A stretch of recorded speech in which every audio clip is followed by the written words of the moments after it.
Okay, good morning, good afternoon, and good evening, depending on where you are. My name is Soumitra Das. I'm delighted to welcome you to our webinar, MEER Reflecting Sunlight to Cool the Planet. Thank you for taking the time to join us, especially during the holiday season. The webinar is part of the series, Technology Interventions for Climate Change, where we explore innovative solutions to cool the planet. While decarbonization is essential, we believe it is equally critical to consider climate interventions to ensure a safer and healthier future for the planet. These solutions involve reflecting sunlight to the space to cool locally and globally. Today's session focuses on MEER, an acronym for Mirrors for Earth's Energy Rebalancing. MEER offers a groundbreaking low-cost solution that can be rapidly deployed to cool households, buildings, even entire cities, and scaled to help cool the planet itself. It is my pleasure to introduce our esteemed speaker, Dr. Ye Tao, the visionary founder of MEER. Dr. Tao is a former group leader of a nanoscience lab at Harvard Rowland Institute. Dr. Tao brings a unique multidisciplinary background in physics, chemistry, engineering, material science. At MEER, he leads the design and deployment of surface-based non-toxic reflectors that redirect solar and thermal radiation back into space, bypassing the greenhouse effect and mitigating global heating. By transforming the complex problem of greenhouse accumulation into an actionable and scalable solution, Dr. Tao's work embodies the hope for a sustainable future. His groundbreaking contributions have earned him recognition as one of the Independent Climate 100 list 2024. Please join me in welcoming Dr. Ye Tao. Okay, Tao, Ye, it is all yours.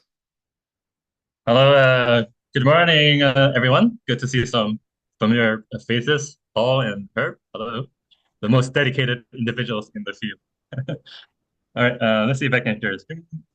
Let me try to enable screen share. You should be able to do that. Okay, great. So today I'll give a summary of data that we have obtained in trying to understand whether surface-based optimization of radiation can be beneficial to adaptation and mitigation. But also I want to take this opportunity to just highlight the complexity of the Earth system and how little we actually know about what's going on. For example, the recent warming in 2023 that has sparked a lot of debate that we'll try to have a small discussion of the one potential mechanism that might be involved in the observations. So I'd like to introduce the term adaptive mitigation. Broadly speaking, I think it's very challenging for society to be worrying about multiple things at the same time, trying to decarbonize while trying to maintain a functional civilization and in some cases growing economies. So we think it would be an advantage if these adaptation technologies, low-tech technologies, could have a thermally mitigating impact. And the particular implementation we are trying to assess includes installation of solar reflective surfaces in a range of human habitats, including residential areas, agricultural fields, and water reservoirs, to reject a portion of the incoming solar radiation that's not really doing anything useful for ecosystems, but are rather producing a lot of heat. So the question is whether taking such an approach by preventing overheating in this situation, can we reject enough of the solar radiation to have a global cooling mitigation impact? So that's the research question. So in diagram form, we are actively cooling the human habitat, and we rely on natural convection and radiation heat transfer from the structures or farm fields or lakes or fresh water reservoirs you're directly cooling. We rely on the natural flow of heat through convection and radiation to redistribute that local cooling into neighboring biosphere. And the further question is whether by cooling and preserving the biosphere, there's a residual sufficient cooling power to impact the climate system. And the very important in that process is to understand the many hundreds, thousands of feedback processes, some of which may be warming, some of which may be cooling. And the scientific research focuses on understanding what those feedbacks are and to find ways to see whether particular ways to implement the human habitat cooling could have a positive cooling feedback on the overall climate system. And the ultimate question is whether we are able to achieve on the order of 1 watt per meter squared of global cooling through focusing on only the human habitat. So let's do a thought experiment. These are not quantitative calculations. These are back of envelope estimates, but nevertheless very useful to see whether a particular concept has any merit. The question is, let's say we used all of global built area, which is about 0.5% of the global land surface area.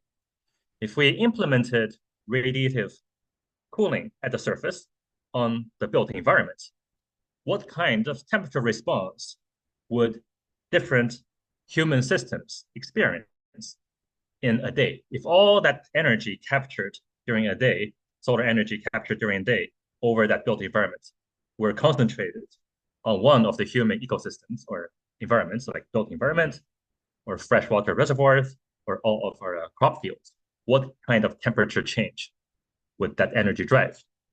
And roughly speaking, we're looking at about 1 degree Celsius of temperature change. If somehow all that cooling could be concentrated in one of these systems, clearly the built environment, because it's rather small in comparison to, say, agricultural field, would experience a larger temperature change as a result of that radiative perturbation. And in the case of water reservoirs, we're looking at roughly 1 degree Celsius of cooling if all the energy could be sucked out from the water reservoirs. Again, the amount of energy we're talking about is the solar energy that's falling on the built environment. We can do some simple experiments to see that we are roughly in the right ballpark. If one covered a bin, cooler bins filled with water with a certain fraction of MEER, in this case, it's 85% coverage, leading to about 60% reflection of solar radiation, we can achieve, on average, about 3 degrees Celsius of cooling of the water, time averaged. We can scale this cooling to the global reservoir by taking into account the error ratio of the reservoir versus urban environment, how much solar radiation we're rejecting in this particular experiment, and also the depth ratio between our experimental system and the natural reservoirs that you find in outdoors. And through this simple estimation, we're looking at about a fraction of a degree of cooling of global freshwater reservoir systems. Give me 1 second.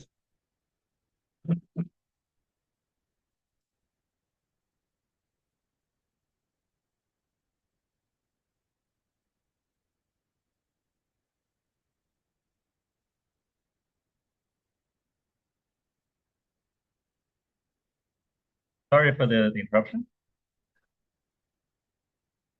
Next, we look at the impact on soil.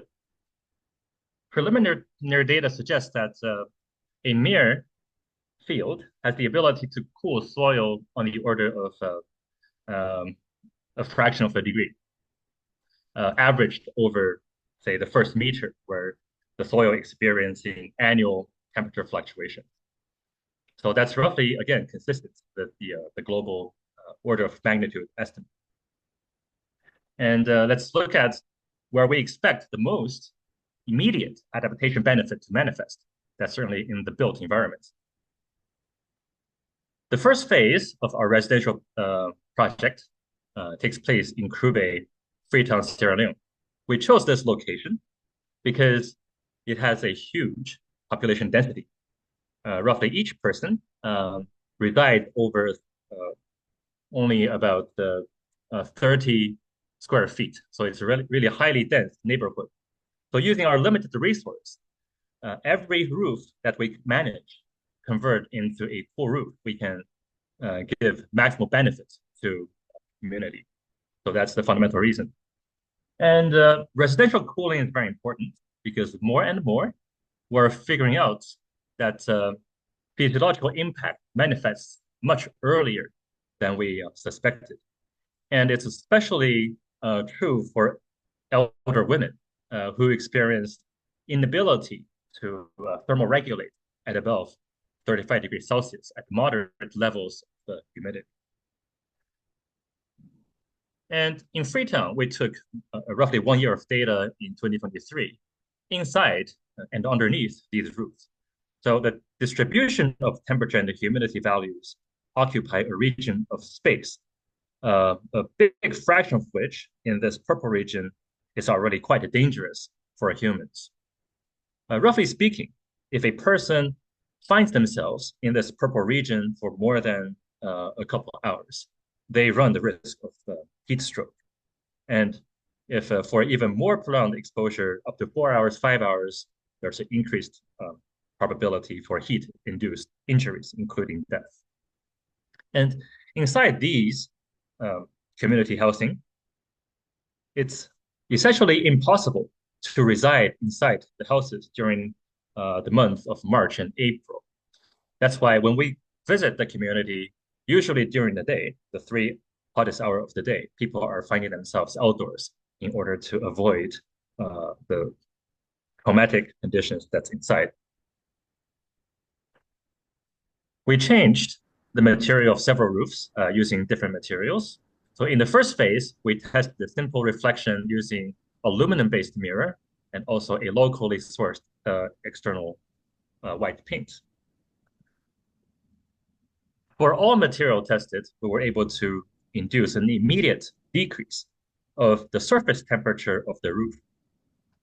And this cooling of the roof then translates into quite significant indoor air temperature cooling up to 5 to 6 degrees Celsius. We can plot the data again in this 2D diagram as density plots. In the absence of intervention, the distribution is this red blob. So these data also include conditions from 2024, which saw a record level of heating. That's why certain conditions are going even beyond the purple zone. So these are conditions where if a person were to find themselves in this region for more than 4 hours, there's a 99.9% chance of mortality. So the MEER intervention was able to restore habitability for these housing units for the majority of the time over the past 1 year and a half. And we can visualize impact perhaps more clearly in this two-dimensional plot of histograms. So on the x-axis, you have a parameter called the maximum allowable activity relative to basal metabolism. 1 unit of 1 on this axis means your basal metabolic rate or power of about 100 watts per person. And a number of 6 pretty much means you're doing very vigorous exercise, such as running or riding your bicycle. Riding your bicycle, well, I guess as a professional racer, because if you're just cruising along by the river or in the forest, it's roughly 2 to 3 times basal metabolic rate. So we see that before intervention, a large fraction of the time, the conditions are such that one simply cannot stay indoors. And after intervention, it becomes safe again to perform most activities, moderate activities inside those shantytown community housing. But there's still a difference between what you can achieve at single building scale in the shantytown versus what middle-class neighborhoods in Freetown already profits or experience. And in those locations, even without intervention, people are able to do a lot more. So the quality of life certainly are drastically different depending on what socioeconomic communities or conditions you find yourself in the Freetown context. So the thought experiment was asking the question of what happens in a day. And this sort of assessment is appropriate for systems with small heat capacity that responds quickly to this diurnal daily amount of sunlight.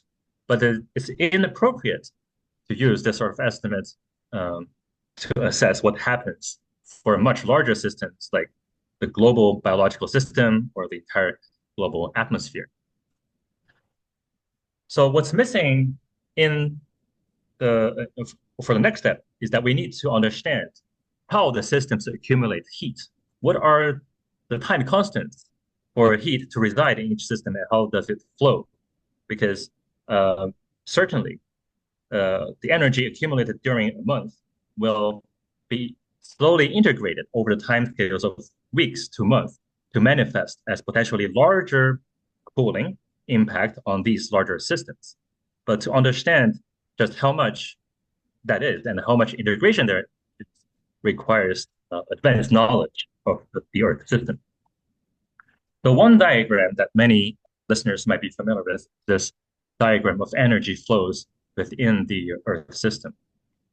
So it seems like we know all the numbers, but in reality, many of these are not exactly known precisely, especially when we consider local 2D heterogeneous measurements. On the global average level, yeah, you can take these values as roughly accurate.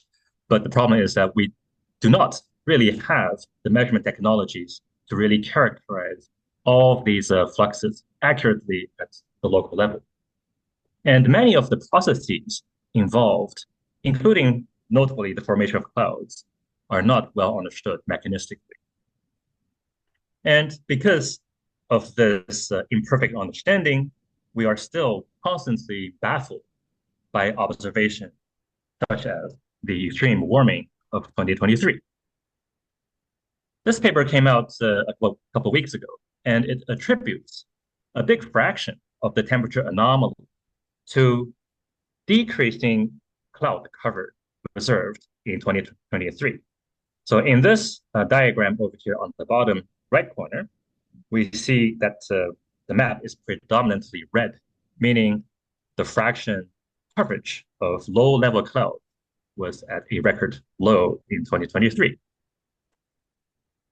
And perhaps as a consequence, or a correlation correlated to this decreasing cloud cover, there's also increased absorption of solar radiation because there's less reflected cloud to go around. And there's a general agreement of the location where there's a reduction in cloud cover, such as to the west of Africa and also generally around South America.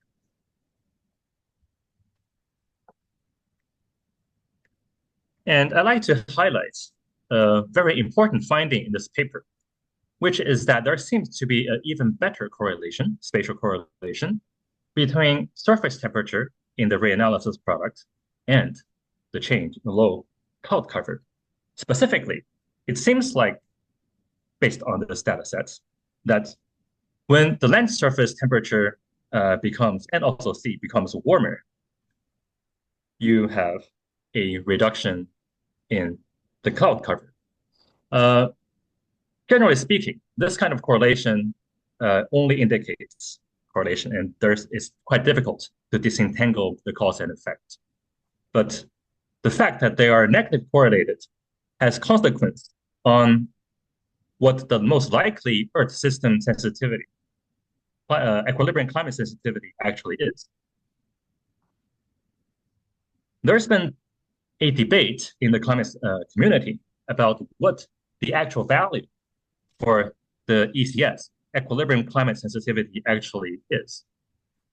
So the school led by James Hansen suggests that we are dealing with a rather high value, around almost up to 5 degrees Celsius per doubling of CO2. And other scientists, including Michael Mann, suspect that the value might be significantly lower. Obviously, it would be great if Michael Mann was correct. If we look at climate models and look at the correlation between our prediction of surface temperature change, T sub S, and low cloud fraction, we find that in general, the models showing high ECS have a negative correlation, whereas models showing low ECS have a more or less more positive correlation if you averaged over this 2D diagram. The empirical data that we just discussed, that's published a couple of weeks ago, would rather suggest the existence of a negative correlation.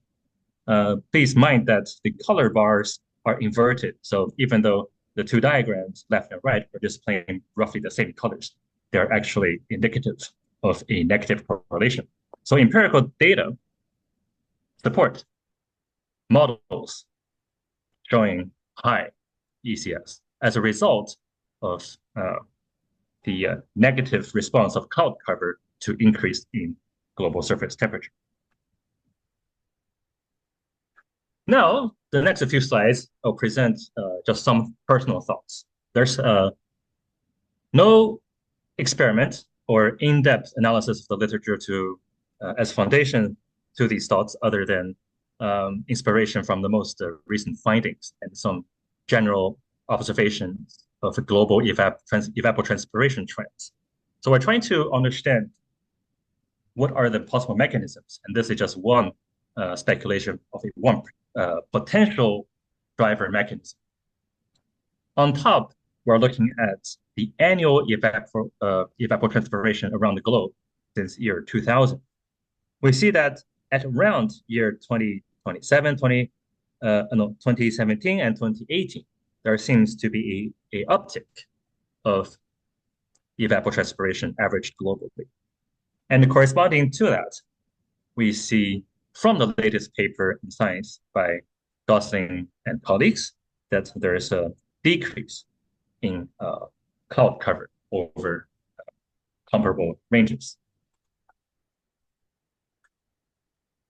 And another paper published in 2020 was looking at the trend of actual evapotranspiration map around the globe. And we noticed that in South America, Central and Southern Africa, and also parts of East Asia, there has been an increasing trend in actual evapotranspiration.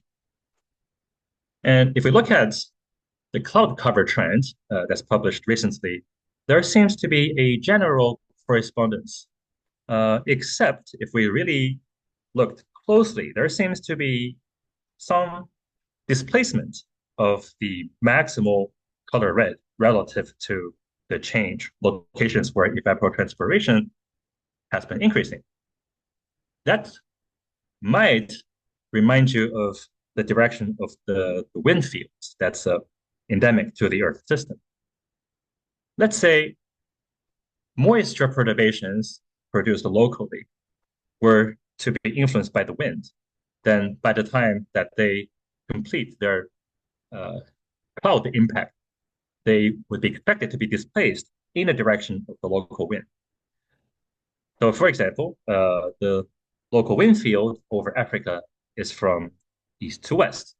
So if increased evapotranspiration were transported west and had somehow an impact on cloud cover, then we would expect the manifestation to be manifested to the western part of the African continent. So these three data sets seems to have a decent correlation taken together. So for instance, the change in Asia might have manifested lowered down south and around the Indian Ocean. And the one in South America might have been pushed northwestward. somewhat, and the one in North America could also have been pushed more northeastward by the intrinsic wind field. So, but how could that be? Generally speaking, people have the intuition that if you want to make clouds, you need to have a lot of moisture because clouds are nothing but condensed forms of water lifted to a certain height. So how could it be that there seems to be a inverse correlation between moisture availability and low-level cloud?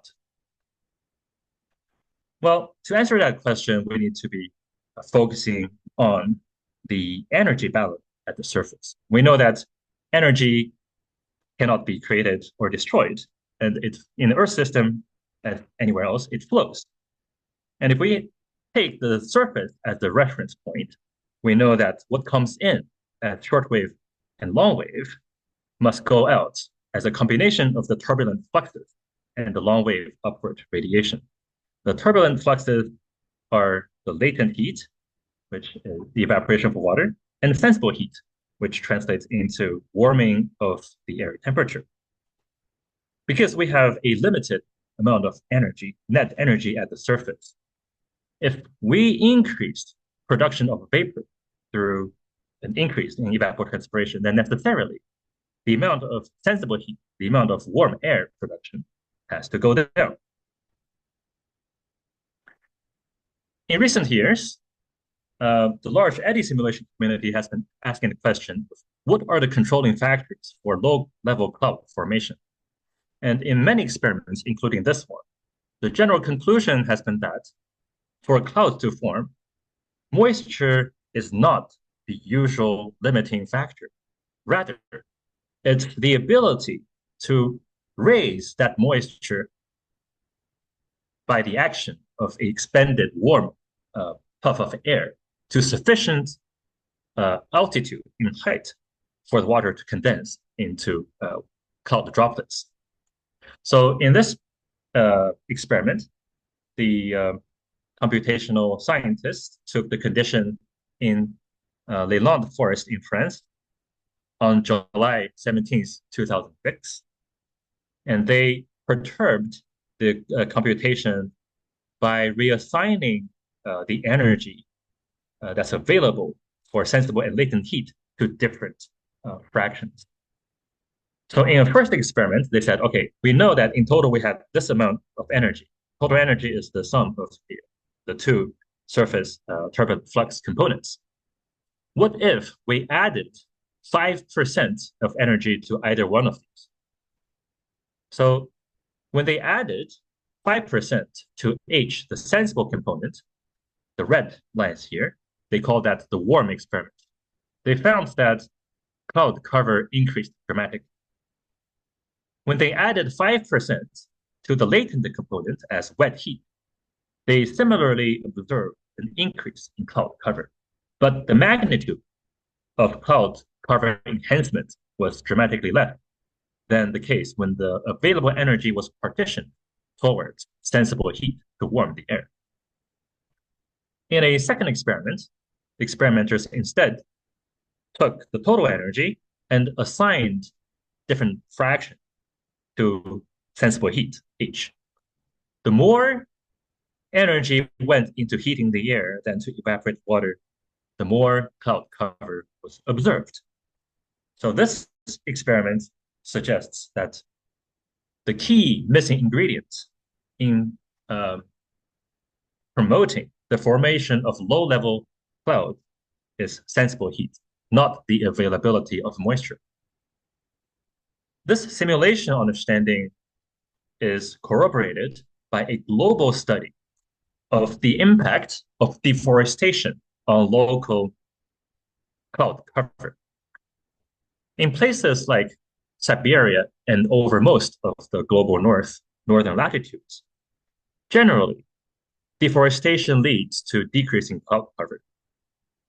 In tropical regions, however, deforestation generally is correlated with the increase in cloud cover. So how is that possible? It turns out that the main function of the canopy in the boreal forest is to increase surface roughness. And increased surface roughness to wind facilitates the convective exchange of energy between a heated canopy by solar light and the air. So the increased roughness helps to partition available solar energy towards sensible heat, thus heating the air. The presence of trees in the northern latitudes, therefore, facilitates cloud formation by more efficiently transferring the solar heat to the air. Therefore, when you cut down the tree, you lose the ability to heat the air. And when the air is not heated anymore, it doesn't rise sufficiently high to enable condensation of the available moisture content. In contrast, in tropical areas, there's generally sufficient amount of water to support evapotranspiration. And when temperatures are higher, more of the energy typically is partitioned to evaporation rather than sensible heat. And when one reduce a tropical forest to a savanna, one generally increased land surface temperature by actually partitioning the available energy towards sensible heat. So in the tropical areas, cardinal trees has the effect of heating the air more, leading to more vigorous updraft of air, lifting the available moisture to above cloud condensation heights. So it seems like satellite observation is consistent with emerging mechanistic understanding of the basis for low-level cloud formation. What are other potentially important factors? It turns out that even over the same region, one can experience different levels of cloud cover due to different spatial heterogeneity length scales of the surface. One can imagine, say, urban settlements or rural communities inside the forest to be patches of different land uses. Maybe 5 kilometers for your village, another 2 kilometers of forest separating you from your agricultural land. So human activity has more or less made Earth into a highly heterogeneous, complex mosaic. And the type of mosaic has different length scales depending on where you look and what region you are. And this paper found that, generally speaking, if the size of the different patches are centered around 3 to 9 kilometers for each continuous type of surface use, you have the maximal probability for finding cloud cover over those regions. Okay, so with the current mechanistic understanding, what are future prospects for potentially reversing the quite a troubling trend of a reducing low cloud cover? Well, cloud is a phenomenon that's generated by the Earth's thermal engine system. And the question is whether we can, through better understanding and engineering of the Earth's surface, which act to partition available energy into different components, whether we can enhance cloud cover.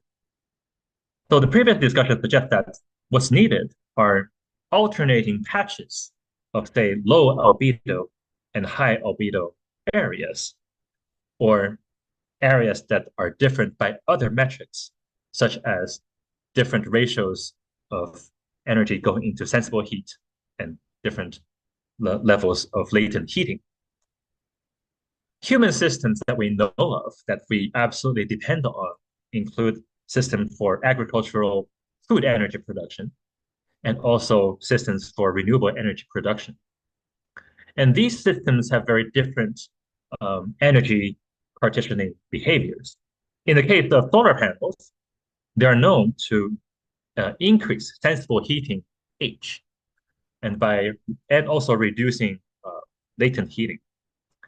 In the case of floating MEER, for instance, we observed dramatic decrease in evaporation rate. So that's a sign that we're able to reduce latent heating. Whether the residual energy, net energy, is partitioned more into the sensible or latent component are subjects of current investigation within MEER. And there's also the field of agrivoltaics, which in principle could attune the proportion of sensible and latent heat by a combination of different area coverage and also different soil irrigation regime. And in order to really be able to answer the question whether restoration of low-level clouds were possible, we need to do more science. There is a persistent mystery in land-atmosphere coupling called the energy balance closure problem. The problem manifests as the fact that the measured turbulent energy that's coming out of the land surface, including the sensible and latent heat component, are consistently lower than how much energy we know is available going in to the land surface. And understanding the mechanistic cause of this energy balance closure problem is very important if we were to have a process-based understanding of energy exchange and material exchange. That's the foundation of all the climate models and all the Earth system models. And the mere fact that at the empirical level, this question is a mystery should make people question the validity and trustworthiness of multi-decadal projections by existing climate models. At MEER, we're trying to address the question experimentally by using new experiments enabled by the engineering. We have prototyped multiple canopy systems. This is just one example of a rendition of one example, such that we can actively pattern checkerboard patterns around, say, fixed measurement towers. And this effectively increases the number of measurement configurations that one can access using very expensive and limited instrumentation to interrogate the 3D structure of air circulation and energy patterns at different scales. And on the right is one experiment that we're trying to implement in Freetown that consists of covering a neighborhood, roughly 6 hectares in scale, using these deployable pixelated canopy structures. So to enable our work, we have chosen Freetown, Sierra Leone as one of the bases. Because whatever future we're heading towards, it's one where energy and material will continue to be challenges. And we need to be able to preserve our habitats using the least amount of material that's necessary. So at MEER, we're learning to build a variety of objects and infrastructure using discarded resources and also fast-growing, low-cost materials such as bamboo. So over here, you're looking at a bamboo truss used as a compressive beam in one of our local public shading projects. And down here are different prototypes of floating MEER constructed using 100% PET bottles. And over here are some local water sterilization experiments using water heaters, solar water heaters, upcycled from PET bottles.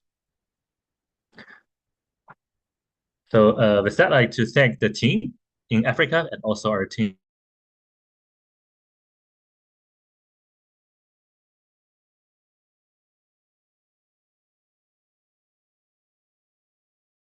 Looks like we lost Ye.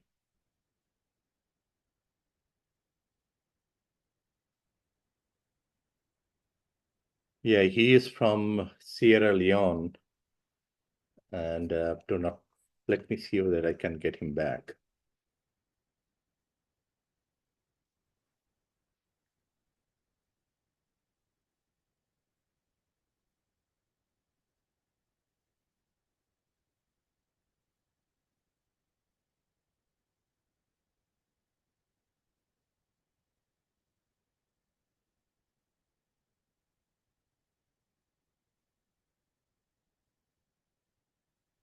Let us get a few more minutes, couple of minutes.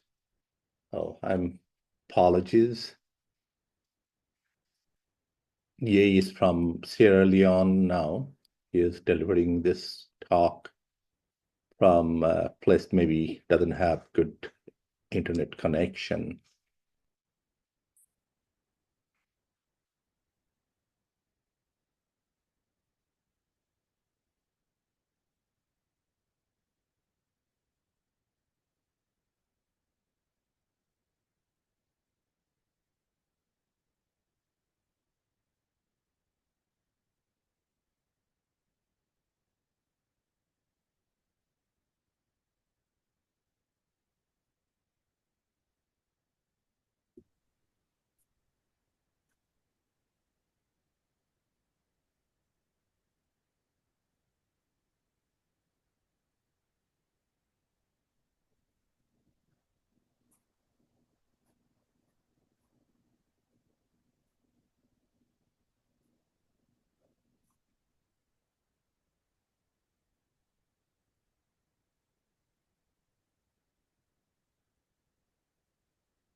He's back.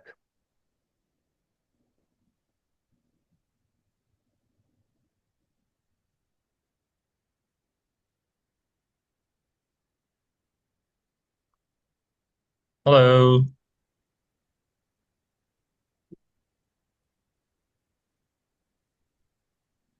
Can you hear me?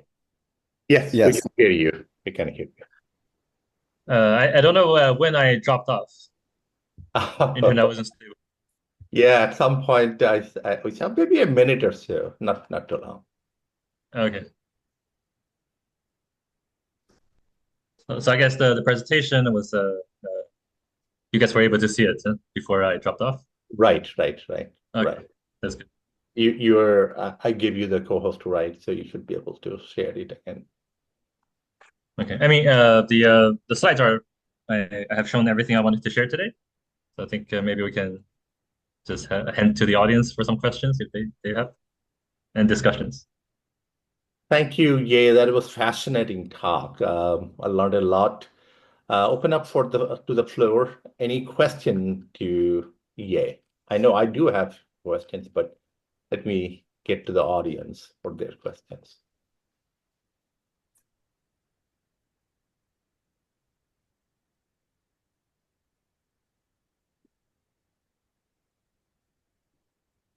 Thank you. Thank you, Lee.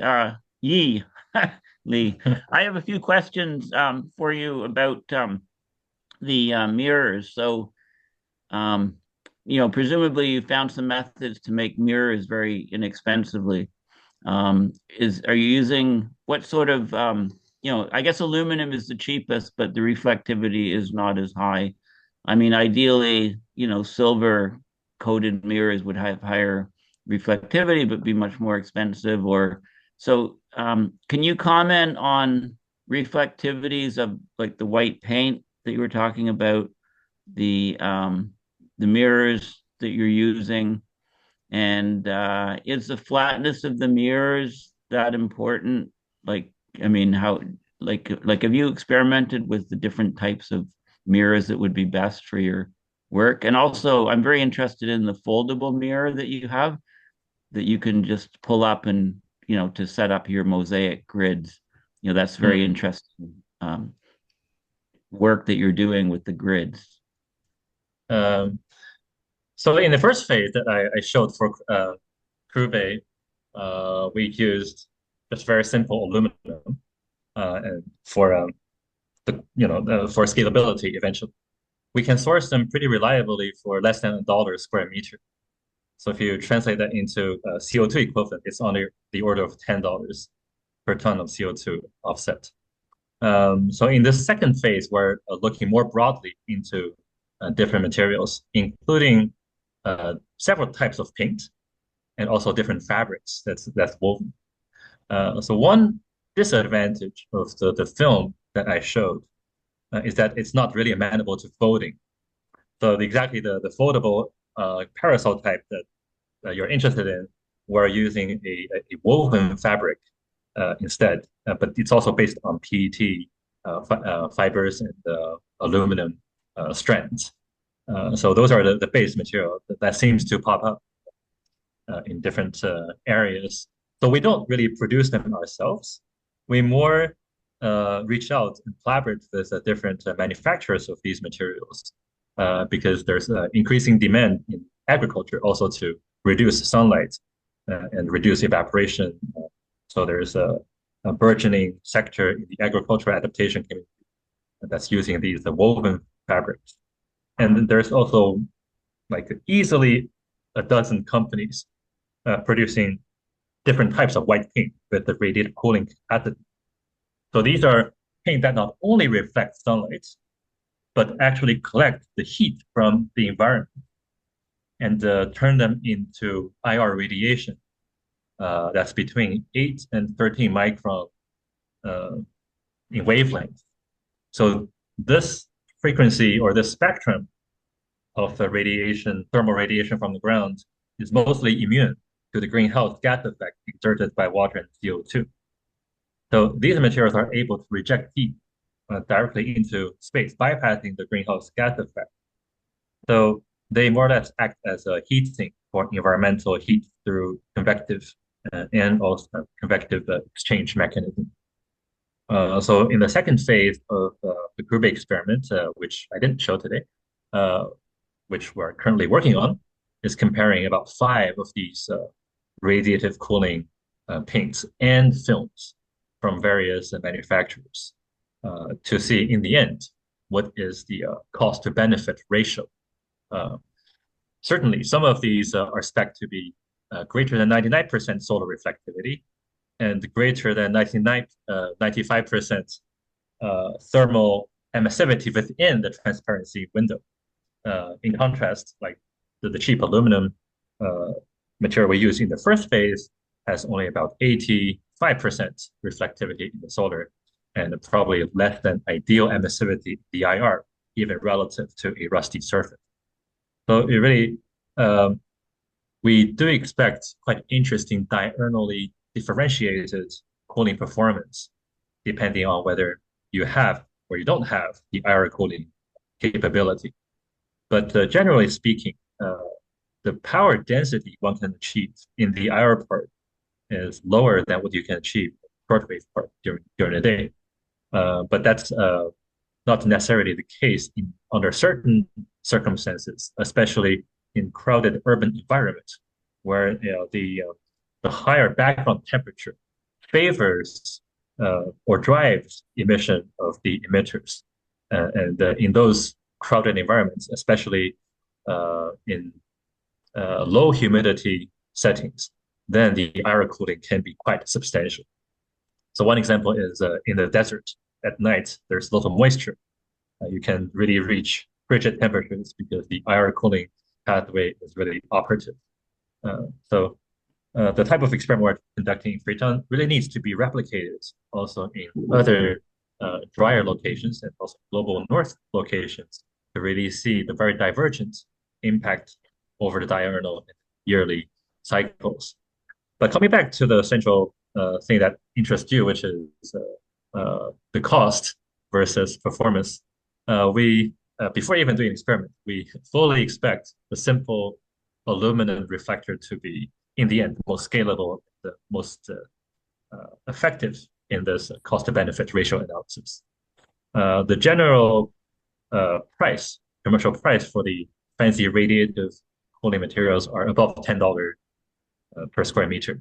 So that's easily order of magnitude more expensive. Yeah. And we're pretty sure they cannot cool 10 times Yeah. No, that's great. Just a very, very quick follow-up question. Um, on a personal level, they I'm sure that a lot of people in the city in Freetown think that you're a hero basically for making their lives much more comfortable, by cooling their houses. And then how much of your work is actually educational to teach the local people how to do these things themselves, so that if you get buy-in across large numbers of people across the city, and people have a simple, are taught how to construct these, then they can cover the entire city with what you're doing. You can get it to propagate. Like, I know it's over 1 million people, the city, right? So how much of your work is trying to educate local people to carry the torch, and just when you find a great method that works to cool, it can be carried right across the entire city by the local population. Well, I guess the majority of my work is educational. Uh, so these are uh, mere employees and those trainees that we've recruited and trained over the past year and a half. So the first batch of training involved about 20 graduates, recent graduates from Ora Bay College. Used to be the top university in West Africa, and but given the comparatively the lack of resources in their educational programs, even graduates from engineering departments haven't really done any hands-on training in engineering building. So the simple tasks that we teach them, including gluing of MEER sheets onto these roofing panels, and say construction of this double layer self-venting roof panel, and making bamboo-based A-frames. So these are really new things to them because the schools simply do not have the facilities and bandwidth to give them that experience beyond the theoretical education. So I would say 90% of my time here spent in the field showing people how to just build things and how to do the best that we can to make them understand the physical basis of what's needed. For instance, over here, why do we need the 2 layers? Because the second layer is a convective shield to prevent heat escape by convection. So these are the passive solar water heaters. And over here, what you see are 10 of the trainees and students sitting on a composite 3-beam bamboo that can carry a lot of weight in the bending mode. If you had a single or triple bamboo just bundled together without any spacer, as we're doing, that you wouldn't be able to carry even a third of the weight. So it's through incorporating like theoretical snippets, in this case, how you increase the moment of inertia for a material to increase its resistance to bending in the actual hands-on work that are trying to build a technically capable group of local young people to carry this forward. But it's absolutely a challenge, and especially given limited resources. But luckily, like through our focus work, we have been invited to build various shading infrastructures. I think two of which you see in this picture. Here is a bamboo canopy over a existing bench. Over there is a swing bench behind the tree that can carry 4 or 5 people. The surface area is at 10 square meters, 20 square meters. And we're currently constructing a shade that would be about 250 square meters for the whole central walkway of this little park. And different NGOs and local visitors, they pass by, and gradually different groups are coming to us, helping, and eventually hoping that we could together secure funds to train more people in different communities around Freetown. So it's a really a grassroots project, and slowly but surely we'll be able to replicate the skill set to more locations globally. May I ask Go ahead.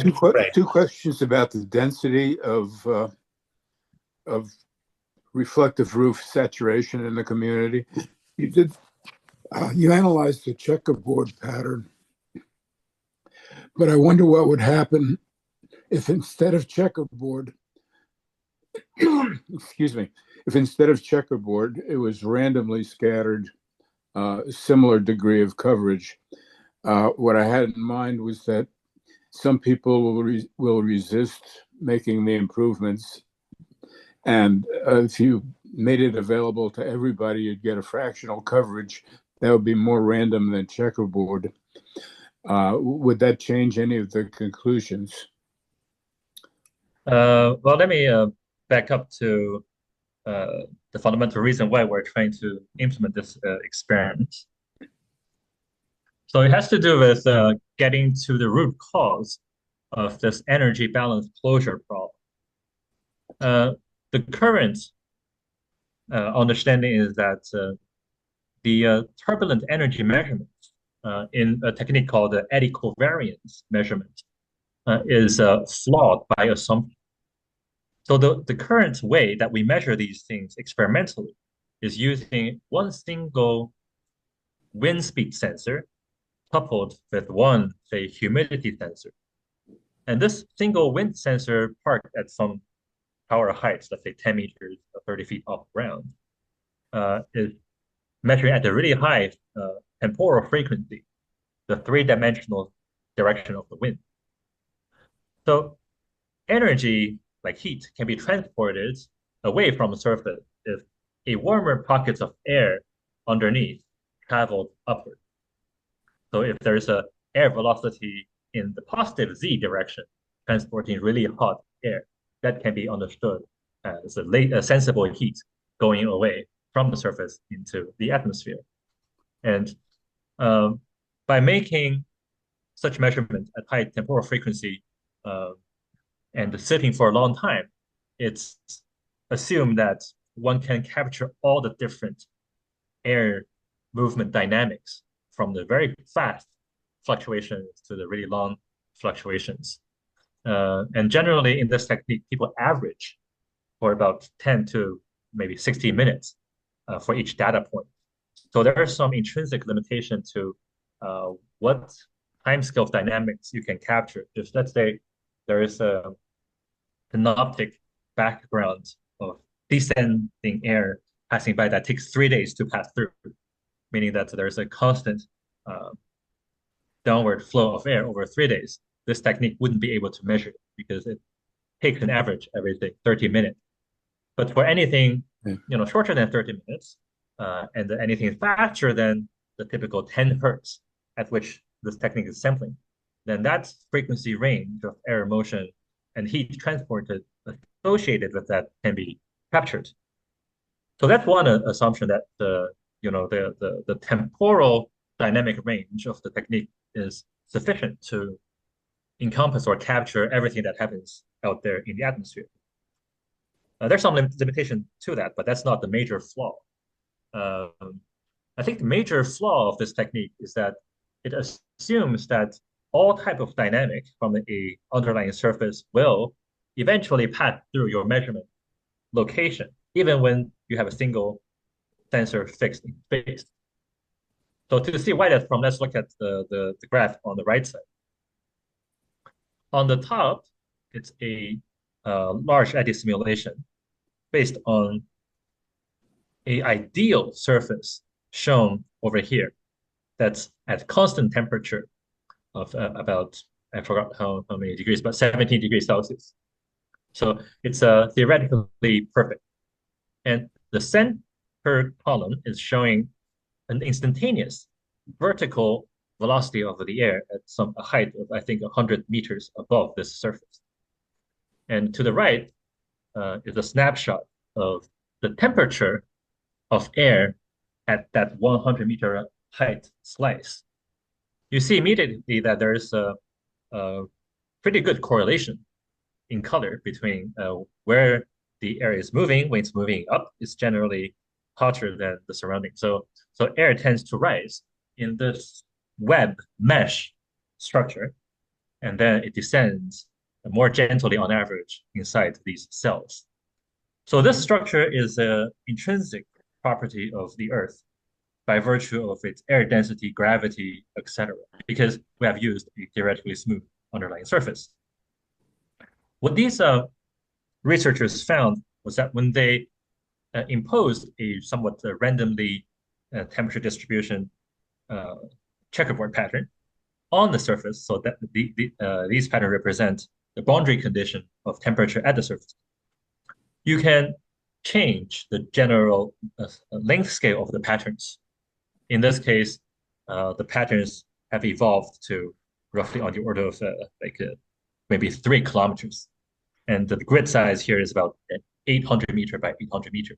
I'm not showing the other sizes that they studied, but generally speaking, one increases the cell size to about 3 times the size of the underlying checkerboard at this location. Okay, so that's one result, that one can absolutely influence the 3D circulation of air by a 2D dimensional patterning of surface temperature, or when you have a heterogeneous surface, temperature difference manifests automatically. So these are what we should expect in the real world. But what's not shown here is that even if one were to average these instantaneous photo snapshots over 30 minutes in the simulation, you do not end up with a white background. Especially in this case, if you squint your eye, you can pretty much see a correlation between where there's a higher concentration of red hotter surfaces and where there is, in the end, these red ascending air patches. So there's some transfer of pattern from the ground to the eventual structure in the ascending air. So if you parked your sensor over here on the green surface versus when you were parked on one of the red surface, you would absolutely measure different things over time, because the 3D structure of air motion and temperatures do not average to the same value over time. There are what's called quasi-stationary eddies in the 3D space. And one assumption intrinsic to the current technology of how latent and sensible heat are measured is an assumption that these patterns will fully randomize if you sit over time, that there's nothing on the surface to pin them down, that they would be just pushed around by the wind, and over time they average to the same. So these fluxes that result from surface heterogeneity at these stationary eddies are called the dispersive fluxes. And that's one thing that we are trying to really get at in this checkerboard experiment. And another set of motivation I didn't discuss here is that because you have a spatially heterogeneous pattern for any underlying surface, if you want to get to the truth, in the ideal case, you have your sensor everywhere, right? If you have measured every single point, then you can take the average, and that's the true flux of sensible heat out of this control volume. But obviously, in practice, you cannot, because each of these systems costs, with purchasing, shipping, installation, $100,000. So even an experiment involving, say 10 of these systems is $1 million experiment. So multi-million-dollar experiment, if you also take into account hiring the scientists, engineer to execute them. So in practice, while people found that if you use, say, 12 sensors, you do improve this so-called closure of the energy magnet by maybe half of what residual in the background, you cannot really achieve 100% closure. And what the switchable mirror enables us to do is to have a virtual multiplication of the number of your sensors, because presumably the surface heterogeneity induced 3D air circulation patterns is something you can move around when you shift the pattern. And when you shift the pattern relative to a stationary sensor array, it's as if you have shifted your signal. And the expensive part to build the towers, install the sensors. And the cheap part is to open and close one of these umbrellas. So it's one like novel experiment that's enabled by MEER technology, which isn't really, the original intention for making them uh, deployable in the sense, closed and open sense. It's more because we want the user to have the flexibility, getting the right amount of sunlight, depending on weather, depending on the day, depending on the season, that we originally engineered these open closed systems. I thought, and there's a different implementation. Over here are films that's stretched flat, but they are installed on tracks, and they can be folded over like curtains. So we have several working prototypes going that's already been demonstrated in the field. So exactly which one we choose, we haven't really decided, and also depends on eventually decision of the whole community. And it's obviously correct that maybe not everybody wants them, but if you live in a environment where there is a constant shortage of electricity, there's no resource to purchase air conditioning or units, then any form of cooling, passive cooling, is generally welcome. So we think acceptance rates should be pretty high, certainly above 80%. Well, the other question is very related to that. In places that do have access to a good electrical supply and air conditioning, does the reduction in air conditioning load outweigh the advantages of only partially reflecting the roofs? I think people or our collaborators who are giving or selling us the radiative materials at below market rates for our experiments, based on their assessments, the payback time are about 3 years. So the energy saving is about 3 years, and that's for a material that are about $20 to $30 per square meter. Uh-huh. Yeah. Good, thank you. Going back to your mosaic patterns, is the net upward flux of heat, is it the same? Is it just dependent on the overall reflective area, or can you actually set up patterns of mosaics on the ground to actually increase the heat radiated upward? It's almost like there's analogies to synthetic aperture radar and things like that, right? How those are like you can phase the arrays so that you can optimize, so you can steer the upward convective currents. Like it's really interesting because they're more concentrated. They might actually be radiating more heat upwards than the overall basic reflector pattern. Like it's really fascinating stuff that you could find. You could make a lot of other discoveries that you're not expecting with your technique, with what you're doing. Yeah, so I want to point out that there might be a slight confusion in the length scale of this experiment versus the eventual application that Paul is talking about. This experiment is interrogating the coupling between surface and atmosphere at the sub-100 meter scale. The sub-100 meter scale, specifically features that are between 1 and 10 meter scale. This is a region where there's essentially no computational or mechanistic understanding of how the energy and the material exchange happens. It's a really terra incognita based on the current science. What we want to eventually get at is the question of heterogeneity or grids that are 5-kilometer scale.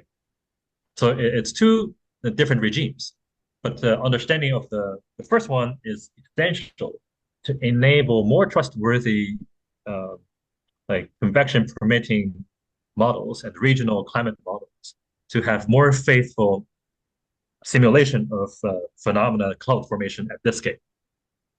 Right. So absolutely. I mean, the hypothesis is that if you can create these local convective cells that matches with the endemic heights of the planetary boundary layer, the natural length scale over which these phenomena exist by intentional surface patterning, then absolutely there's a chance that you can optimize multiple adaptation and mitigation parameters at the same time. The one that I think we have a chance of enhancing is low-level cloud, which based on available evidence really seems to occur on this 5 kilometers plus minus a factor of 2 heterogeneity grid scale. Thank you. Yeah. It's almost getting to the time. Is it okay if just wanted to make sure that you're okay with that, and if you go up to another 15 minutes? It looks like Yeah, there's fine. interest in there, so just wanted to make sure. Any other question? Let me ask you one question, in between. When I was growing up in a small town in India, I saw a lot of those rusty corrugated metal seats in around my town. And I have personal experience that how hot this could be during summertime. So I think still in rural areas, you have in India, a large number in the population, a large share of population have the same type of roof still today. So what is your thought in terms of India as a market, so to speak? I think India has many advantages for implementing or adapting this approach. First of all, it has a decent industrial base, so a lot of things could, in principle, be manufactured inside the country or inside the region. So in West Africa, we have to import everything from abroad, and the shipping, importation very easily drive up the cost by a factor of 3. So in India, you have a chance of dropping per square meter cost to well below $1, maybe 50 cents. Wow. Yeah. That's So I think, I mean, the key challenge, again, is to how do we communicate the latest emerging science, which is still baffling to even most climate scientists, to the policymakers, right? Today we talked, I think, more on the side of mitigation, let's say, or the mechanism or the land atmosphere coupling mechanisms underlying potential mitigation. We haven't really talked about adaptation. If we talk about adaptation, then it would be very important to talk about the moist heat, essentially the heat stress due to increasing moisture content, leading to human body being less efficient at getting rid of heat through sweat, evaporation of sweat. And when we talk about that, it becomes clear that very similar perturbations are very likely to reduce evaporation, latent heat, and also reduce sensible heat at the same time. The traditional approach taken by many governments, including those in Bangladesh, also India, Freetown here, certainly Freetown City Council, is tree planting. I would say like 95% of funds available has been channeled into urban greening and tree planting. A examination of literature, especially in the past 3 years, including from a couple from past months, shows that if you take into account the wet heat and measured the combined impact of moisture and dry bulb temperature in measures such as the wet bulb temperature, urban green spaces do not provide net cooling. They simply hide the measurable part of the heat, the dry bulb temperature, and increase and make it manifest as moisture or relative humidity. So in the end, there is very little cooling benefits. Of course, there is the shading benefit, which is one of the phenomena which has led to an almost intuitive acceptance of trees as a net cooling device. But the shading effect you get from the so-called gray infrastructure, like MEER shades or any shades that you put up that's not a natural canopy, you can also get the shading cooling. So I guess challenges, let's say for anywhere, including, is first educate people about shade does not equal to cooling of the total heat load. So I don't know what's a good demonstration for that. Maybe touching the surface of some leaves. You can feel the leaves heating up versus the surface of a mere canopy that doesn't heat up. Um, or just appeal to people's experience with humidity. I think many also in India have experienced the suffocating effect of humidity. I think, if you could demonstrate, let us say, take a town and demonstrate, take a pilot project, let's say 500 households, and get involved with a local, municipality to do that and experiment and show and promote that municipality can promote this at the municipality grassroots level, that can help. And that's what I offered actually to your people, that I will be in India talking to many policymakers about such solution acceptance of the solutions. And maybe you can come and in my city, which is a small town, I can take you to the local municipality and discuss this and see whether there is an opportunity to do such a pilot. So I'm putting that table on the table right now, that I'd be happy to introduce MEER to the local municipality, the chairman, and the commissioners. That'd be great. Yeah, we're up for such exploration engagements. Okay. Okay. So that's something. My second question is that, agriculture, that is very important as the, heat grows up, and it affects the productivity quite a lot in agriculture. But at the same time, I do not understand, how do you cover that to MEER reflectors on agricultural field? Would that be a problem for those plants or the crops? Okay, so when we first looked into the project back in 2018, it was already quite clear. I think 2019 became really clear that under most circumstances, photons are not the limiting resource for plants. More often, either water is or the optimal growth temperature. And you can control the local temperature by modulating the different radiative components. If you want to cool, then just make sure that you're reflecting more or emitting more than you need. Then you have a local close to ground level cooling that's relevant for plants.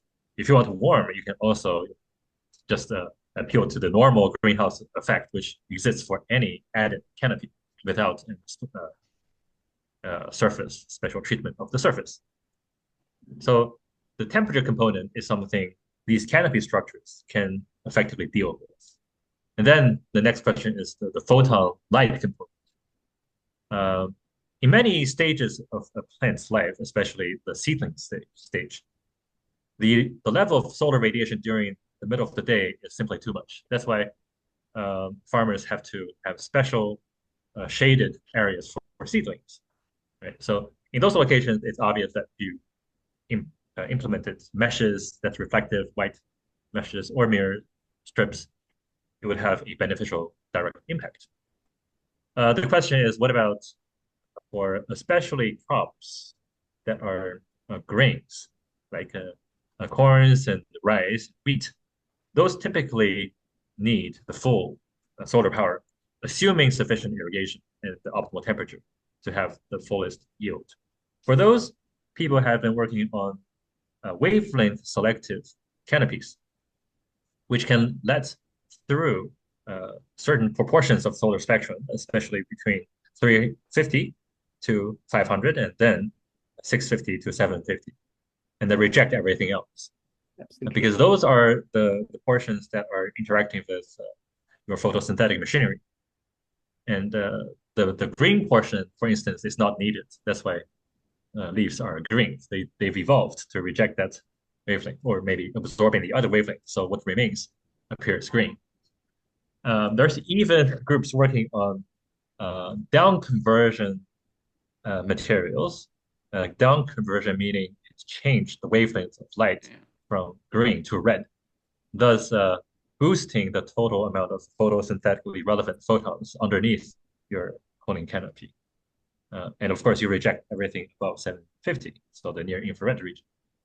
So that's to say that both temperature and the photon count parameters are tunable using these interventions. The question is cost in the end. Cost right? part, that's what I was wondering about, the cost part, particularly in those countries to be successful, the cost is the main thing. That's the part. I will open the floor. Those are the two questions I have from my side. Any other questions?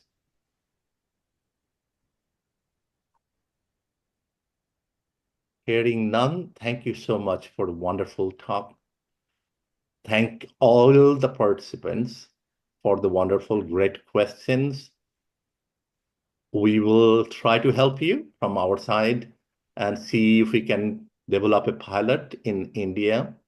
That's something I'll try to do. And if you want to take that offer, it's on the table.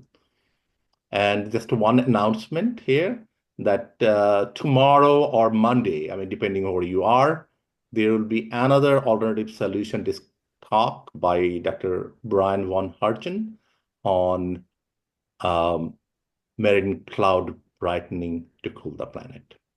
So thank you, everyone. If there is no more questions, have a wonderful weekend. Bye-bye. Okay, Thank you. Thank you everyone for coming by. Good to see you, Paul. Yeah, good to see you. Maybe see you next year Yeah. in South America. Bye.